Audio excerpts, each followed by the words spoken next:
Assalamualaikum. Hai, kembali lagi bersama Meitriana, mahasiswa dari Fakultas Tarbiyah dan Keguruan, jurusan Pendidikan Ekonomi, kelas 1C.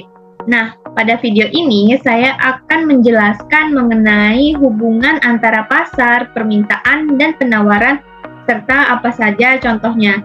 Tonton terus sampai selesai ya. Nah, pada bab ini saya akan menjelaskan mengenai pasar, permintaan, dan penawaran. Nah, pada kata pasar mungkin tidak asing lagi di telinga kita karena pasar merupakan tempat pertemuan barang dan jasa. Sementara itu, dalam pemahaman modern, media yang memfasilitasi permintaan dan penawaran atas barang dan jasa.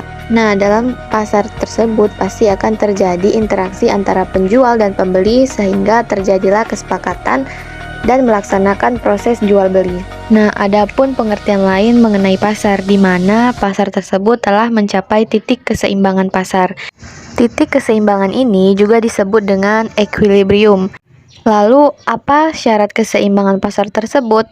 Nah, apabila permintaan telah mencapai kepuasan baik dari kesesuaian harga, kualitas, maka barang dan jasa tersebut telah mencapai kesepakatan.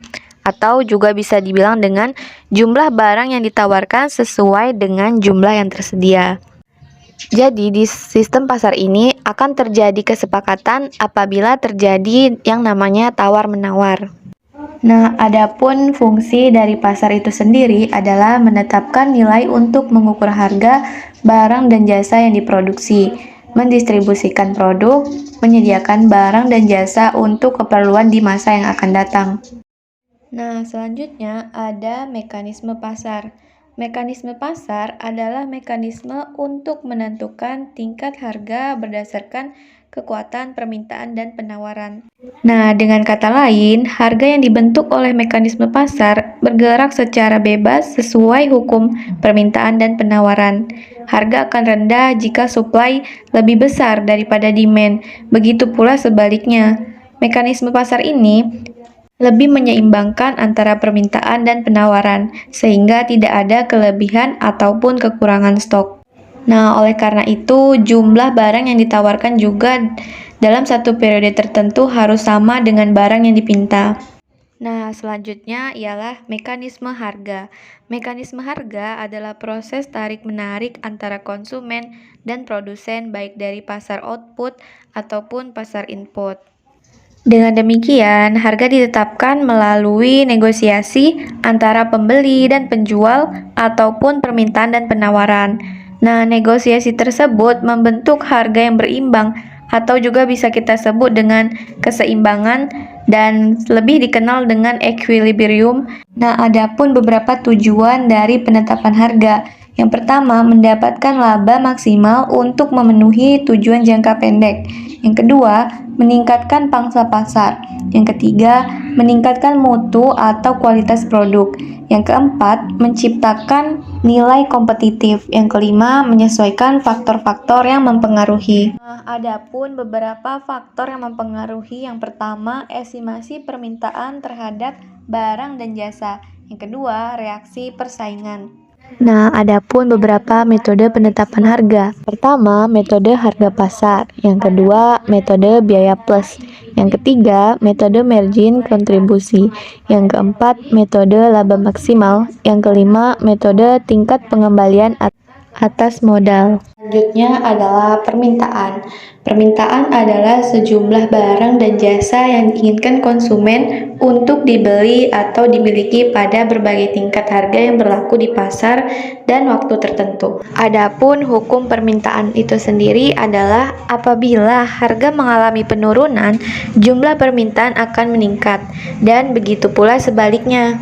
Nah, faktor-faktor yang mempengaruhi permintaan ini adalah harga barang, pendapatan masyarakat, intensitas kebutuhan, distribusi pendapatan, pertambahan penduduk, selera, dan barang pengganti atau substitusi. Selanjutnya adalah penawaran. Nah, penawaran adalah banyaknya persediaan barang atau jasa yang dapat ditawarkan oleh produsen kepada konsumen pada waktu tertentu, pada periode tertentu, di pasar tertentu dengan tingkat harga tertentu. Adapun hukum penawaran mengungkapkan apabila harga barang atau jasa meningkat, kuantitas barang atau jasa ditawarkan akan meningkat, begitu pula sebaliknya.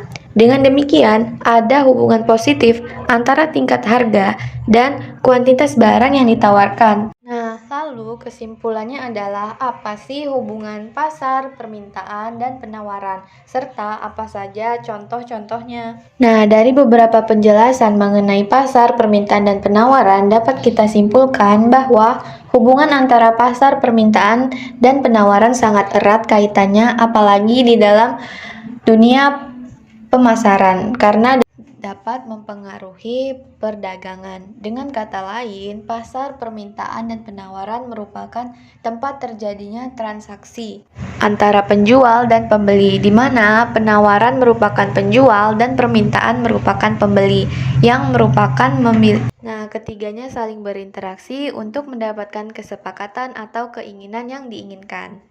Nah, adapun beberapa contoh dari pasar itu sendiri adalah sabun dan sampo. Dengan berbagai merek sabun dan sampo yang kita temui dengan kualitas dan ciri khas yang berbeda. Nah, pada permintaan, ketika di bulan Ramadan banyak sekali permintaan atas buah-buahan seperti buah kurma, lalu timun, cincau, es batu, dan lain-lain. Dan pada bulan Ramadan ini permintaan mengenai buah-buahan seperti itu lebih tinggi dibandingkan dengan bulan lainnya, dibandingkan dengan bulan seperti biasanya. Nah, contoh penawaran itu seperti penjual buah-buahan ingin menjualkan buahnya dengan harga yang tinggi, namun keinginan tersebut bertepatan pada hasil panen raya. Akibatnya di pasar akan banyak yang menjual buah-buahan dan harga buah-buahan tersebut akan jatuh. Nah, itu tadi penjelasan singkat mengenai pasar, permintaan, dan penawaran. Semoga video pembelajaran ini dapat membantu kalian semua ya. Dan saya akhiri, wabillahi taufiq wal hidayah. Wassalamualaikum warahmatullahi wabarakatuh.